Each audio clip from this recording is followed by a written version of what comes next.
오늘 본문은 23절부터 29절까지인데요. 여러분 제가 이 7절 안에 다음에 중요한 단어가 몇 번 나오는지 함께 세워봐요. 자, 첫 번째로 율법이라는 단어 어디에 나오나요? 23절 율법 있나요? 23절 24절에 율법 있나요? 24절 25절에는 없죠. 26절 없죠. 27절 없죠. 28절 없고 29절 없고.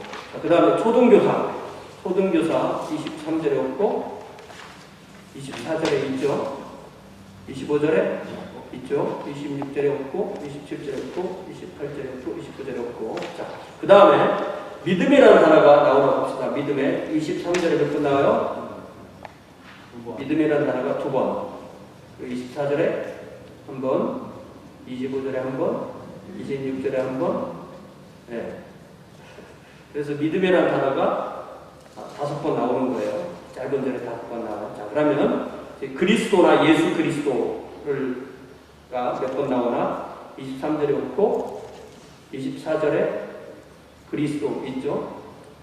그리고 25절에 없고 26절에 있나요? 그리스도 26절 27절 그리스도 28절 그리스도 예수 29절 그리스도. 그러니까 율법이라는 단어는 2번, 초등교사라는 단어도 2번, 믿음이라는 단어는 5번, 그리스도라는 단어는 5번 나와요. 이렇게 보면은 율법이 초등교사가 되어 믿음을 통하여 우리를 그리스도께로 인도한다. 이렇게 오늘 본문의 주제인 거예요. 배워볼까? 다시 시작. 율법이 초등교사가 되어 믿음을 통하여 우리를 그리스도께로 인도한다. 이게 오늘 본문 같습니다. 그래서 이 갈라디아서라는 이 서신은 사도 바울이 주로 이방인 출신 그리스도인을 유대인 출신 유대주의자들이 거짓 복음으로 공격하자 참된 복음으로 지키려는 목적으로 쓰여진 서신인 거죠. 그래서 오늘 본문의 결론에 해당하는 29절에서 사도 바울은 누구든지 믿음으로 그리스도께 속한 그 사람이 바로 아브라함의 자손이고 아브라함의 약속된 유업을 이을 자이다. 그러니까 할 일을 받아서 얻는 것이 아니라 믿음으로 아브라함의 그 믿음 안에 들어가는 것이 중요하다. 이렇게 말씀하시는 것이죠. 자, 그래서 먼저 지난 주일 들었던 말씀의 가장 중요한 부분을 다시 복습을 해봅니다. 복습. 자, 여러분 그 앞에 15절부터 22절까지 펴시고요.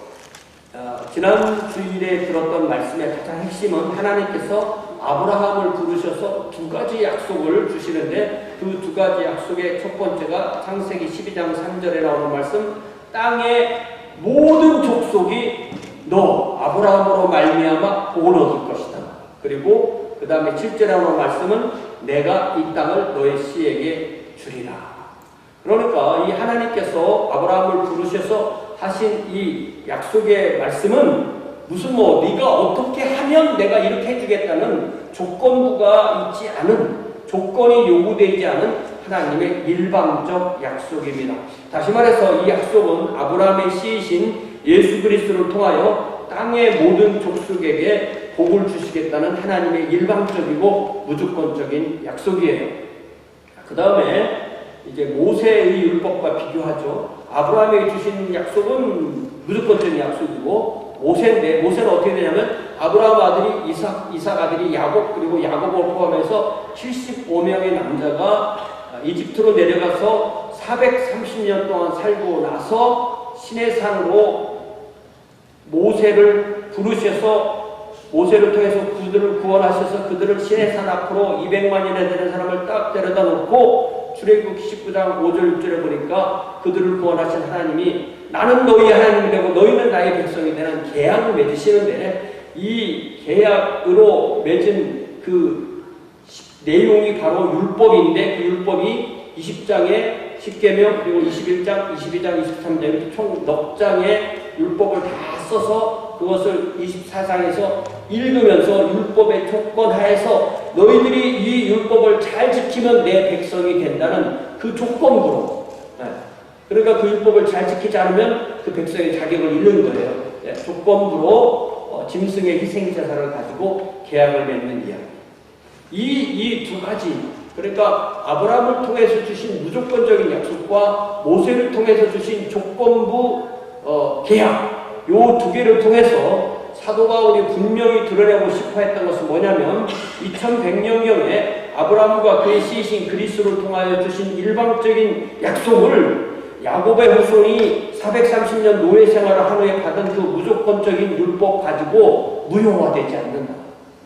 그러니까 이 율법을 가지고 와서 아브라함의 약속을 받았지만 그 약속이 너희들에게는 무효됐으니까 율법을 지켜야만 복을 받는다라고 말하는 것은 거짓이다. 이것을 부정한 것이 지난 우리가 들은 말씀입니다.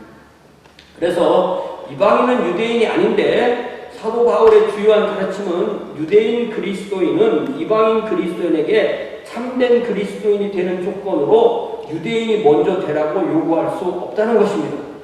이방인이 그리스도인이 된 것은 모세를 통하여 주어진 무조건적 율법에 의한 것이 아니라 조건적 율법에 의한 것이 아니라 아브라함을 통해 준 무조건적인 약속에 근거하는 거예요. 그래서 지난주일 설교 제목은 약속과 율법이었어요. 뭐라고요? 약속과 율법. 오늘 설교 제목은 뭐예요? 율법과 믿음. 약속, 율법, 믿음 다 똑같은 말로 들리죠. 좀 구별되게 들려요? 똑같은 말로 들려요? 예를 들면 약속, 율법, 믿음 이렇게 세 개 써놓고 약속은 먼저 써보세요. 율법은 먼저 써보세요. 믿음은 먼저 써보세요 하면은 같은 말은 아니니까 틀린 말이니까 서로 내용이 달라야 될 것 같잖아요. 그런데 제가 설교하려고 이걸 이렇게 보면 똑같은 말로 보여요. 저한테 똑같은 말로 보이면 여러분들한테 구별이 되겠어요. 그러니까 이거를 잘 듣다 보면 조금만 생각해 보면 당연히 다른 말이지. 약속이라는 말이 다르고 율법이라는 말이 다르고 믿음이라는 말이 다릅니다. 그래서 이런 약속이나 율법이나 이 믿음이라는 것은 우리를 하나님 앞에 세우는 핵심 개념이기 때문에 우리가 약속은 뭐야? 율법은 뭐야? 믿음은 뭐야? 라고 우리 마음의 노트에, 우리 마음속에 있는 마음의 노트에 학원 강사들이 뭐라고 그래요? 밑줄 쫙 긋고 이건 약속이고 이건 율법이고 이건 믿음이야. 그렇게 구별이 되셔야만 이 말씀을 알아들을 수가 있는 것입니다.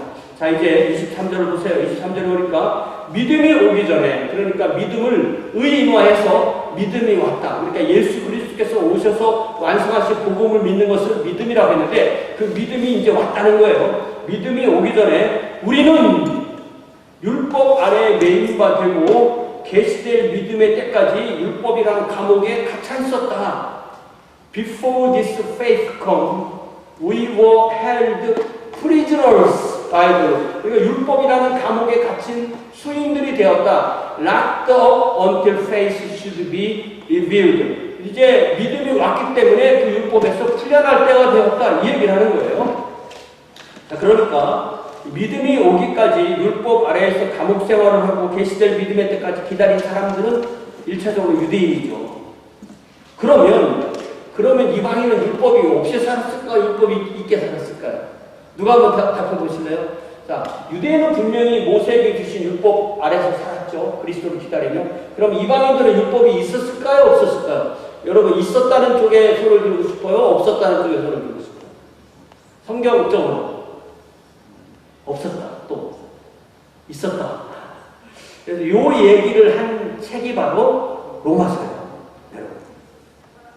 로마서 1장, 2장이 특별히 이 얘기를 하는데 로마서라는 책이 우리가 이제 사도행전 끝나면 로마서가 나오잖아요. 16장이. 로마서가 왜 중요하냐면 사도 바울이 쓴 13개 서신 중에서 나머지 전체, 로마서를 뺀 전체는 사도 바울이 뭔가를 해놓고 그것의 그 애프터매스로 그 일이 이제 뭔가 그 교회에 뭐 더 필요한 걸 주려고 아니면 문제를 해결하려고 사후 조치로 쓴 편지예요. 오직 로마서만 자신이 개척하지 않은 교회에 그 편지를 먼저 보내고 그 편지를 읽고 자기가 하는 복음을 알아듣고 내가 이런 사람이고 나 이런 목적이 있다고 얘기하고 그 다음에 자기가 가서 그 사람들 만나려고 미리 보낸 편지예요. 그래서 로마서가 뭐가 특징이냐면 특별히 로마서 1장부터 8장 내지는 11장까지는 사도 바울이 평소에 말로 하던 복음을 글로 쓰는 거예요. 이해되세요? 로마서가 왜 중요한지? 그러니까 우리가 사도 바울이 뭐 갈라디아 지방을 하든 고린도로 가든 에베소로 가든 그가 말로써 계속 가르친 복음은 로마서 1장부터 8장 내지는 11장까지 나오는 그 내용들을 계속 가르치는 거예요. 그것을 말로 늘 가르치는 것을 글로 딱 써서 내가 평소에 전하는 복음은 이런 거니까 로마 교회 여러분들이 알고 있는 복음하고 맞춰보세요. 이렇게 보내는 거예요. 그렇기 때문에 사도 바울이 어떤 복음을 전했나를 우리가 알려면 로마서를 공부해야 되고, 그래서 로마서가 중요한 거예요. 그래서 로마서를 여러분 펴보세요. 로마서를 펴보면 1장 1절부터 17절까지는 서론이에요. 서론. 이 서론은요, 결론이 딱 들어가는 서론을 멋있는 거예요. 그래서 로마서 1장 16절 17절이 이제 결론 비슷한 거고요. 결론, 서론에 있는 결론 같고, 그 다음에 18절부터 로마서 1장 18절부터 32절까지 1장의 끝까지가 뭐냐면 이방인의 죄를 말하는 거고, 그 다음에 2장 1절부터 3장 8절까지가 유대인의 죄예요. 다시 얘기할게요. 여러분 로마서 폈어요? 이 성경이 없으면 실제로 성경을 안 갖고 내밀을 때 불편해요. 자, 다시 얘기합니다. 1장 1절부터 17절까지 뭐라고 했어요? 서론. 18절부터 32절까지 뭐라고 했어요? 이방인의 죄. 2장 1절부터 3장 9절까지 3장 8절까지 뭐라고 했어요? 유대인의 죄. 세상에 있는 인간은 딱 둘이에요. 유대인 아니면 이방인이야. 그러니까 이방인도 죄고 죄인이고 유대인도 죄인이다. 이렇게 말하는데요. 다시 여러분 자막을 보세요. 저기를 보면 믿음이 오기 전에 우리는 율법 아래 갇혀 있었다. 계시될 믿음의 때까지 갇혔다라고 했을 때 저 우리가 유대인이겠어요? 이방인이겠어요? 유대인과 이방인을 다 포함하는 거겠어요. 이게 우리는 얼핏 보면 유대인만 포함하는 것처럼 보이잖아요. 로마서를 잘 읽어보면 그렇지가 않은 거예요. 자, 보세요. 먼저 1장 20절을 보세요. 로마서 1장 20절을 보면은 창세로부터 그의 보이지 아니하는 것들 곧 그의 영원하신 능력과 신성이 그가 만드신 만물의 분명되어 알려졌나니 그러므로 그들이 핑계하지 못할지. 다시 말하면 하나님이 지으신 나 자신을 포함한 모든 피조물을 보면 누가 지으신 분이 있을 거야 라는 생각을 해야 되는데 사람들은 무조건 하나님을 생각 못하고 우상 숭배만 했다. 그 얘기가 1장 전체의 요약이에요. 그러니까 피조물을 보고 하나님을 생각할 수 있어야 되는데 하나님을 생각하는 사람은 하나도 없었다 이거예요. 그게 로마서 1장의 핵심 내용이에요. 자, 그 다음에 그러면 피조물을 통하여서 이렇게 하나님의 능력과 신성을 보여주시고 외에 이방인에게는 율법의 기능을 하는 게 있을까요? 없을까요? 이게 핵심 질문이잖아요. 그죠? 그래야만 믿음이 오기 전에 율법 아래 갇힌 사람이 유대인만 갇혔나 이방인도 갇혔나를 알 거 아니에요. 그걸 알기 위해서 2장 12절을 보세요. 2장 12절을 보면 무릇 율법 없이 범죄한 자 누구예요? 이방인이죠. 또한 율법 없이 망하고 무릇 율법이 있고 범죄한 자는 율법으로 말하면 심판받으리라. 이거는 유대인이죠. 그러니까 율법이 없다고 해서 죄가 없는 게 아니라는 거예요. 율법이 없어도 이미 죄가 있는데 왜 그 죄가 있냐면 14절 15절이에요. 핵심 기절입니다. 로마서 2장 14절 15절 같이 읽어봐요. 시작. 율법 없는 이방인이 본성으로 율법의 일을 행할 때에는 이 사람은 율법이 없어도 자기가 자기에게 율법이 되나니 이런 이들은 그 양심이 증거가 되어 그 생각들이 서로 혹은 고발하며 혹은 변명하여 그 마음에 새긴 율법 행위를 나타냅니다. 그러니까 하나님께서 모든 사람의 마음에 뭐를 심어줬다고요? 율법을 심어줬다. 그런데 그 율법이 사람마다 같을까 다를까? 다르겠죠. 사람마다 생각이 다르겠지. 그러나 그 사람 나름대로의 율법이 있어서 자기 나름대로 그 율법 가지고 자기 안에서 잘했다 못했다 변명도 하고 공격도 하고 또 변호도 하고 이렇게 하는 자기 나름대로의 율법을 하나님은 다 주셨다 이렇게 말씀합니다. 그렇기 때문에 이 두 절을 통해서 하나님이 이방인에게도 율법을 주셨다는 것을 우리가 알 수 있고 그 율법은 자기가 자기에게 율법이 되는 것이고 우리는 그것을 말해서 본성이라고도 말하고 양심이라고도 말하고 마음이라고도 말하는데 그것이 율법의 역할을 하는 것입니다. 그것이 자기 안에서 그 사람 한 사람 안에서 그 안에서 서로 고발도 하고 서로 변명도 하고 서로 율법 행위를 나타낸다는 거예요. 그래서 다시 저 귀절 한번 다시 23절 읽어봐요. 시작. 믿음이 오기 전에 우리는 율법 아래 갇힌 바 되고 계시될 믿음의 때까지 갇혔느니라. 그러니까 이 우리가 유대인만을 의미하는 것이 아니라 유대인과 이방인을 포함한 인류 모두를 의미하는 것으로 우리는 이해하고 해석할 수 있다는 것입니다. 다만 유대인의 율법은 하나님이 직접적으로 조건적으로 글로 써주신 것이고 이방인의 율법은 하나님이 간접적으로 마음의 양심으로 불분명하게 주신 것입니다. 어떤 사람은 그 율법이 아주 발달한 사람이 있는가 하면 이방인 중에 어떤 사람은 아주 저급한 그런 사람이 있을 수가 있는 게죠. 그래서 이 유대인에게 주신 직접적인 율법과 이방인에게 주신 간접적인 율법 그 모든 것에 맞춰보니까 모든 사람은 하나님 앞에 죄인이다. 그 이야기가 그러니까 1장에서는 이방인이 죄이다. 2장에서는 유대인이 죄이다. 그리고 3장 23절 우리가 성경 암송할 때 많이 암송하는 3장 23절을 펴봐요. 로마서 3장 23절 딱 펴보면 뭐라고 되어 있어요? 시작. 모든 사람이 죄를 범하였음에 하나님의 영광에 이르지. 여기서 모든 사람은 이방인도 죄인이고 유대인도 죄인이고 그러니까 나도 죄인이고 너도 죄인이고 이 죄인이 아닌 사람은 아무도 없다. 요 얘기를 여기까지 와서 하는 거예요. 그러니까 하나님 앞에 은혜 받는 첫 번째 조건은 뭐냐면 내가 죄인인 걸 깨닫는 거예요. 그 이야기를 하는 것입니다. 그러면서 24절에 그리스도 예수 안에 있는 성령으로 말미암아 하나님이 은혜로 값없이 의롭다 하심을 얻은 자들. 그러니까 하나님 앞에 죄인이 되어야 은혜를 받는 거예요. 죄인인 걸 모르면 은혜를 받을 수가 없는 거예요. 네. 그 원리가 여기에 분명히 이렇게 나와 있습니다. 자, 이제 24절을 보세요. 갈라디아서 3장 24절 보니까 유대인이든 이방인이든 우리에게 주신 하나님의 율법은 우리를 그리스도께로 인도하는 초등교사가 되었다. 여러분 옛날에 성경 보던 사람이 초등교사를 뭐라고 하셨어요? 몽학선생님. 몽학선생이라는 말이 쉬워요? 초등교사라는 말이 더 쉬워요?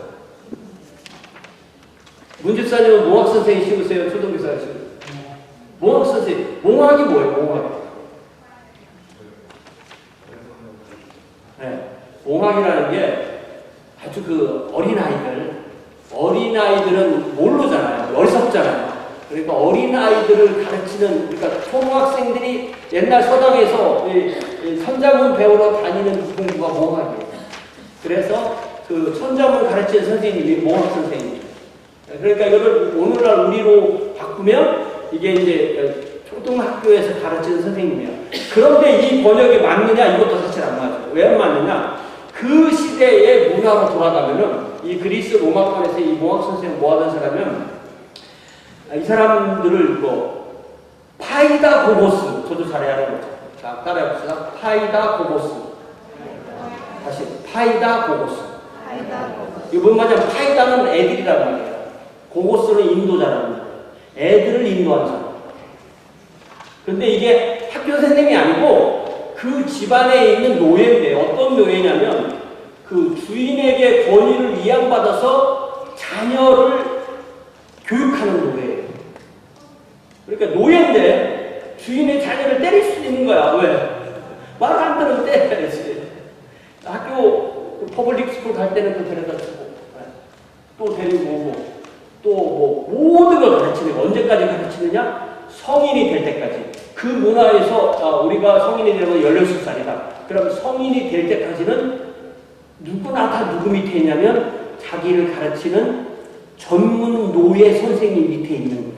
그러니까 그 노예 선생님들은 어떻게 했어요? 아주 지혜롭겠죠. 아주 권위 있겠죠. 그러니까 아주 확실하게 가르칠 수 있는 그런 사람을 파이다 고고스 이렇게 말했어요. 제가 어제 제 아내하고 영화 얘기를 좀 했는데 1982년에 위처드 기어라는 그 배우가 있어요. 그 사람이 1982년에 데보라 윙어라는 그 여자 배우와 함께 사감과 심사, 이거 기억나십니까? An Officer and a Gentleman 이라는 영화가 있었어요. 보신 분? 사감과 심사 보신 분? 한국 사람 이 영화 좋아해요. 많이들 보셨어요. 네, 우리 윤리형들 보셨다고. 배영들 보셨다고. 이거 얼마나 충격을 받았는지 제가. 네. 뭔 얘기인지 알죠? 이 사람이 이제 해군 파일럿가 되려고 워싱턴주에 있는 그 사관학교에 들어가는 거예요. 들어가자마자 누구를 만나냐면 흑인 특무상사를 만나는 거예요. 이 사람은 입만 열면 뭐라고 하면 드랍해. 계속 교육하면서 이 장교로서의 어떤 기술, 체력, 인격, 인내력 이런 것을 만들어주기 위해서 계속 훈련시키는 거예요. 그래서 입에다 걸고 힘들어? 드랍해. 드랍하면 안 힘들어? 드랍해. 계속 괴롭히는 거예요. 이 미국의 이 사관학교에 그 훈련시키는 특무 상사들의 권위가 대단합니다. 제가 미국 군대를 잘 모르지만은, 근데 제가 군대 가기 전에 이 영화를 봐서 그런지 굉장히 제 마음속에 깊이 남아있어요. 근데 정말 제가 마음속에 탁 남아있는 장면이 뭐냐면, 그 모든 훈련을 하고, 뭐 친구 같이 들어오는 친구를 드랍했고, 간신히 끝을 냈는데, 그때 임관하는 날. 임관하면 계급자가 뭐예요? 소위 계급자 탁 달고 있는데, 그 훈련시킨 그 상사가, 특무 상사가 먼저 경례를 딱 붙여요. 밑에 상사보다 소위가 계급이 높잖아. 그러니까 경례를 딱 붙이는 거예요. 그때 제가 깜짝 놀랐어요. 자기가 훈련시켜놓고 자기보다 계급이 높은 사람을 만들거든요. 제가 생각할 때 바로 그 훈련시킨 특무 상사가 바로 율법 같은 역할을 하고, 우리가 율법 밑에 있을 때는 훈련소 같았지만 그 모든 과정을 거치고 나서는 소위 계급장을 다 갈았을 때는 믿음으로 예수 그리스도 안에 들어가는 거다라는 그 비유를 제가 그때 그 영화를 보고 생각을 했겠어요, 못했겠어요? 그때는 못했어요. 근데 성경을 공부하다 쭉 보니까 그게 기가 막힌 예화가 되더라고요. 제가 뭐 웬만해서는 이런 예화 잘 안 듣는 편인데, 그거나도 굉장히 경우에 딱 맞는 그런 예화가 된다는 그런 느낌이 들었어요. 그래서 다시 한번 무슨 뜻인지 그 파이다고고스 얘기하고, 그 다음에 그 사과가 신사 얘기하고, 그 여자분을 잊어먹으시고, 그 말씀을 다시 한번 쫙 읽어봐요. 그러면 이 의미가 들어오나. 시작. 이같이 율법이 우리를 그리스도께로 인도하는 초등교사가 되어 우리로 하여금 믿음으로 말미암아 의롭다함을 얻게 하려 합니다. 제가 굳이 설명 안 해도 딱 의미가 들어오죠. 자, 이렇게 이게 무슨 말이냐면은, 이게 우리가 다 그리스도를 만나기 전까지는 유대이든 이방이든 율법이라는 초등교사 아래에 있었는데, 그러니까 율법이라는 것이 믿음과 반대가 아니라는 겁니다. 이 믿음이, 율법이 우리를 그리스도로 인도하는 역할을 한다는 거예요. 그래서 우리는 예수님을 만나기 전까지는 누구나 다 나름대로의 율법이라는 초등교사 밑에 감옥 생활을 하고 있다는 거예요. 자, 그런데 25절. 그런데 now 25절. 믿음이 온 후로는 우리가 초등교사 아래에 있지 않는다. 그러니까 파이가 고고스 밑에 서 있던 자녀가 이제 16살이 돼서 성인이 딱 되고 난 뒤부터는, 이제부터는 그 사람이 그 노예의 주인이 되는 거예요. 주인이 아들이었다가 이제는 주인이 되는 거예요. 훈련을 하는 특무 상사 아래서 훈련을 받은 훈련생이 이제 그 모든 과정을 다 마치고 장교가 된 이후에는 더 이상 그 훈련 상사 밑에 있는 그러한 훈련생이 아니라는 것입니다. 우리도 율법의 인도를 따라서 그리스도를 만나서 그리스도 안에서 믿음으로 의롭다움을 받으신 이후에는 더 이상 율법 아래, 초등교사 아래 있지 않다는 것입니다. 그러면 율법이 없으면 좋죠. 우리는 율법이 있어요, 없어요? 김양수 있어요. 우리에게 율법 아래 있지 않다. 초등교사 아래 있지 않다 했으니까 우리 율법 아래 있어요, 없어요? 우리에게 율법 있어? 있어요? 없다고 했어. 안 속네. 왜 어느 교회 짬밥이 있는 거예요? 안 속는 거야. 여러분, 고린도전서 9장을 보세요. 고린도전서 9장. 여러분들이 수요일 설교를 안 듣지만 이게 제가 수요일 날 설교한 내용입니다. 고린도전서 9장에 보면은 어떤 이런 말씀이 다 있을까요? 20절에 보니까 뭐라고 되냐면, 사도 바울은 유대인도 되고 이방인도 되는 사람이에요. 디아스포라 헬라인, 디아스포라 유대인이니까 20절에 뭐라고 되냐면, 유대인들에게 내가 유대인과 같이 된 것은 유대인을 얻고자 하며 율법 아래에 있는 자들에게는 내가 율법 아래에 있지 아니하나 율법 아래에 있는 자 같이 된 것은 율법 아래에 있는 자를 얻고자. 무슨 말이냐면 자기는 모세를 통해서 내려온 그런 뭐 희생자다 바치고 뭐 안식을 지키고 뭐 할례하고 그런 율법을 이제 떠난 거예요. 유대인이지만 그런 율법 안에 있진 않아. 그러나 그런 율법을 지키는 유대인들 만날 때는 그렇게 맞춰준다는 거야. 그러니까 분명히 뭐라고 말하냐면 나는 율법 아래 있지 않다고 했어요. 여기 분명히 20절에 율법 아래 사도 바울이 있지 않다고 했으니까 우리도 율법 아래 있는 거야? 안 있는 거야? 율법 아래 있지 않아요. 그럼 우리 율법이 없어요? 그렇게 하면 이제 모르는 거지. 21절 율법 없는 자에게는 내가 하나님께는 율법 없는 자유가 아니라 뭐라고 했어요? 하나님께는 율법 없는 자가 아니요. 도리어 어떤 율법이 있어요? 그리스도의 율법 아래에 있는 자이나 율법 없는 자같이 된 것은 율법 없는 자들을 얻고자 합니다. 그러니까 내가 예수를 믿고 예수 그리스도의 율법을 갖고 있지만 그런 걸 모르는 사람들한테는 또 그렇게 맞춰준다. 그러니까 우리는 모세의 율법 아래에 있는 것이 아니라 그리스도의 율법 아래에 있는데 모세의 율법 중에서 어떤 것은 예수 그리스도께서 완성하셨기 때문에 그러니까 왜 2000년 동안 교회에서 짐승 바치는 그런 제사하는 사람도 없잖아요. 아무리 이단이라도 예수님께서 완성하셨습니다. 그러나 예를 들자면 내 부모를 공경하라 그거에서 그대로 유효한 거예요. 서로 사랑하라 그대로 유효한 거예요. 그래서 그것이 완성된 율법이 바로 로마서 예를 들면 13장 10절에 사랑은 이웃에게 악을 행하지 않으니 그러므로 사랑은 율법의 완성이다. 그러니까 모세 율법이 아무리 많다고 해도 우리가 예수 그리스도께서 오늘 보여주신 그 사랑의 율법을 지키면 나머지 것이 다 지켜진다. 우리 이경수 목사님이 저한테 맨날 해주십니다. 성경 공부 아무리 열심히 해봐도 결론은 포킹검 사랑이라 이 얘기더라. 핵심을 잘 잡으시는 거죠. 핵심은 바로 사랑이고 사랑이 율법의 완성이라는 거예요. 그런데 다시 이제 갈라디아서 배경으로 돌아가 보면 이 유대주의자들은 이방인 그리스도인을 유대교의 율법이라는 감옥으로 다시 끌고 들어가려고 하는 거예요. 이 유대주의자들은 자신들도 그 율법을 온전히 지키지 못하고 조상들도 온전히 지키지 못했던 것을 그렇게 다시 이방인들도 자기들 율법 밑으로 데리고 가려고 한다.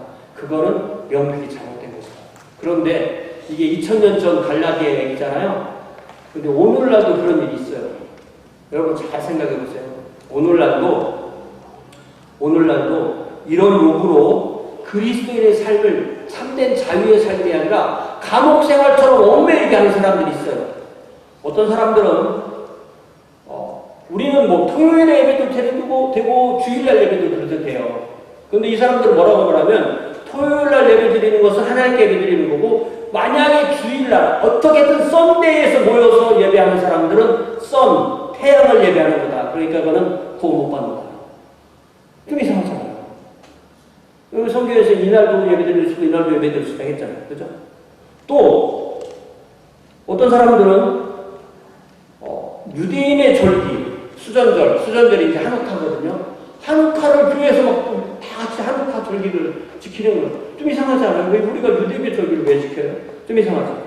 또 어떤 사람들 물어보니까 당신들은 어떻게 믿어요? 그랬더니 예수님이 먹은 것은 그러니까 예수님이 드신 것은 먹고 예수님이 안 드신 것은 안 먹어요. 그래요. 그럼 돼지고기 먹습니까? 그랬더니 당연히 안 먹죠. 좀 이상하잖아요. 여러분 돼지고기 먹으면 안 돼요? 이상하잖아요. 그런 아주 이상한 주장을 해요. 그래서 심지어 어떤 사람들은 여러분 뭐 유튜브 같은 데 보면 어떤 사람들은 유대인들이 이제 예루살렘을 완전히 수복하면 거기다가 성전을 세 번째 성전, 솔로몬 성전, 느헤미야 성전, 그 다음에 제3성전을 짓는데 그 제3성전을 짓자고 예수님 믿는 사람들이 막 유대인들을 엄청 도와주는 운동을 해요. 그 이상하잖아요. 왜 유대교로 왜 돌아가느냐고 기독교가. 저는 그거 동의하지 못해요. 이렇게 우리가 오늘날에도 이 갈라디아서 상황 같은 그렇게 유대교로 다시 돌아가는 것 같은, 다시 말하면 이런 유대교의 그런 의식과 율법을 지키는 것이 바른 기독교 신앙이라고 주장하는 것을 우리는 다시 이렇게 갈라디아 상황 같이 율법이라는 감옥 아래로 끌고 가는, 그래서 명백히 다른 복음, 거짓 복음을 가르치는 사람들이 있다는 거예요. 우리가 갈라디아서만 잘 읽어봐도 그런 주장들이 잘못됐다는 것을 알게 되는 거예요. 자, 그러면 26절을 봅시다. 너희가 다 믿음으로 말면, 그러니까 다가 뭐냐면 유대인은 이방인이든 믿음만 있으면, 예수 그리스도를 믿는 믿음만 있으면 그리스도 예수 안에서 하나님의 아들이 된다. 이렇게 말해요. 유대인이든 이방인이든 자신의 믿음을 그리스도 예수 안에 둔 사람이 곧 하나님의 자녀가 되는 거예요. 그래서 요한복음 1장에 보면 사도 요한이 쭉 설명해서 9절부터 13절에 뭐라고 말씀하시면 잘 들어보세요. 참빛, 곧 세상에 와서 각 사람에게 비치는 빛이 있었나니. 그러니까 뭐 유대인은 이방인은 세상에 오신 거예요. 모든 세상에. 그가 세상에 계셨으며 세상은 그로 말미암아 지은 바 되었을 때 세상이 그를 알지 못하였고 자기 땅에 오매, 여기는 뭐냐면 유대인이에요. 자기 땅에 오매 자기 백성 유대인이 영접하지 아니하였으나 영접하는 자, 유대인이든 이방인이든 영접하는 자, 곧 그 이름을 믿는 자들에게는 하나님의 자녀가 되는 권세를 주셨으니 이는 혈통으로나 육정으로나 사람의 뜻으로나 율법으로나 모세의 할례나 그런 게 아니고 오직 하나님께로부터 난다. 그러니까 유대인이든 이방인이든 누구든 예수님을 믿으면 하나님의 자녀가 된다. 그러니까 하나님이 그 사람을 자녀로 낳아주면 그 사람이 예수를 믿는다. 그 말과 같은 겁니다. 사랑하는 여러분, 저 여러분은 우리 각자의 믿음을 예수 그리스도께 두었습니까? 그러니까 제일 중요한 것은 내가 그 예수를 믿느냐는 거예요. 교회를 10년 다니고 성경을 100번 읽었어도 내가 예수님께 그 믿음을 주지 않았으면 아무것도 아닌 거예요. 예수를 나의 마음의 구주와 주님으로 영접하고 고백하고 삶으로 따르고 있습니까? 그 사람이 하나님의 자녀입니다. 그렇게 된 사람이 바로 하나님 앞에서 자기의 참된 모습, 성경에서 그걸 뭐라고 하냐면 거듭난 사람. 그러니까 세상의 자녀였다가 하나님 앞에 참된 자가 되는 것입니다. 그래서 27절에 보니까 누구든지 그리스도와 합하기 위하여 침례를 받은 자는 그리스도로 옷 입었느니라. 거의 잘 영어 번역이거든요. For all of you who were baptized into Christ. 그러니까 우리가 세례를 하면 into라는 개념이 별로 없잖아요. 근데 이 침례는 물 속으로 immerse, into 되는 거예요. 몸을 팍 잠갔다가 나오는 거예요. 그러니까 우리 예수 믿는다는 것은 예수님 안으로 침례를 받았다가 나오는 거예요. 그러니까 예수님께 침례를 받기 전에는 예수님의 생명이 없었는데 예수님 안으로 들어가서 침례를 예수님께 쭉 받고 나올 때는 그 다음부터는 예수의 생명이 그 안에 있는 사람으로 사는 사람. 그런 사람이 누구든지 그리스도와 합하기 위하여 침례를 받은 사람은 그 다음부터는 이제 그리스도 옷 입게 되는 거예요. 그게 바로 그리스도인이라는 거예요. 여러분이 그런 사람입니까? 저와 여러분이 그런 사람이에요. 이 사람이 거듭난 사람이고 이 사람이 바로 하나님의 자녀가 되는 것입니다. 그래서 그렇기 때문에 누구든지 그렇게 되기 때문에 이제 28절에서는 그렇게 된 사람은 28절에 뭐라고 하냐면 너희 누구나 유대인이나 헬라인은 뭐예요? 인종이죠. 종이나 자유인은 뭐예요? 신분이죠. 남자나 여자나 성이죠. 인종이 어떻든 신분이 어떻든 성이 어떻든 유대인들이 헬라인을 무시하니까 자유인들이 종들을 괴롭히니까 남자와 여자를 무시하니까 그런 것이 다 없어지고 어떤 조건이 있었던 간에 그 사람은 다 그리스도 예수 안에서 하나다란 말은 하나다. 평등하다. 그러니까 질서가 없다는 말은 아니에요. 남편하고 아내 사이에 질서가 없다는 말이 아니에요. 주인과 종 사이에 질서가 없다는 말이 아니에요. 유대인과 이방인의 구별이 없다는 말이 아니에요. 그러니까 차별이 없다는 말하고 구별을 안 한다는 말하고 달라요. 구별을 안 하면 큰일 나요. 예? 자기 집하고 남의 집은 구별 못해 들어가면 총 맞아요. 미국에서. 그건 지혜에 속하는 거예요. 구별은. 근데 차별이라는 것은 하나님 앞에서 동등한 사람을 내가 이렇게 바꾸는 거예요. 그래서 유대주의자들은 유대인과 이방인을 차별했죠. 그들은 이방인이 유대인이 되지 않으면 예수를 믿을 수 없다고 차별했죠. 그래서 그들이 유대주의자들이 가르쳤던 복음은 명백히 다른 복음이고 거짓 복음이고 구원할 수 없는 복음이고 사탄의 복음이에요. 참된 복음은 오직 한 사람이 예수를 믿는가 믿지 않는가 그것만 묻습니다. 그런데 그렇기 때문에 복음은 한 사람이 뭐 유대인이냐 이방인이냐 뭐 헬라인이냐 뭐 야만인이냐 그런 그 사람의 인종을 묻지 않고 그 사람이 뭐 계급이 높으냐 계급이 낮으냐 그 사람의 신분을 묻지 않고 그 사람이 남자냐 여자냐 어떤 사람을 특별한 어떤 거 뭐 지방색이든 정치색이든 그런 것을 묻지 않는다는 것입니다. 복음은 한 사람을 그 조건으로 차별하지 않습니다. 물론 예수를 믿기 전이나 믿은 후나 아직 인종이나 신분이나 성이나 당의 구별이 있죠. 예수님을 잘 믿는 공화당원은 예수님을 믿는 민주당원을 보면 어떻게 예수를 믿는 민주당원이 되냐 이렇게 생각하게 돼 있어요. 예수님을 잘 믿는 민주당원은 어떻게 예수를 믿으면 공화당원이 되냐 이렇게 정치색이 팍 나뉘게 돼 있어요. 이거는 아예 딱 나뉘어지는 거예요. 그렇기 때문에 우리 예수님 믿는 사람이 그걸 극복하지 못한다면 이 말씀이 안 맞는 거죠. 예수 안에서 이런 모든 것을 우리는 초월할 수 있어야 돼. 그러나 나는 공화당원이고 너는 민주당원이고 이거 구별을 있는 거죠.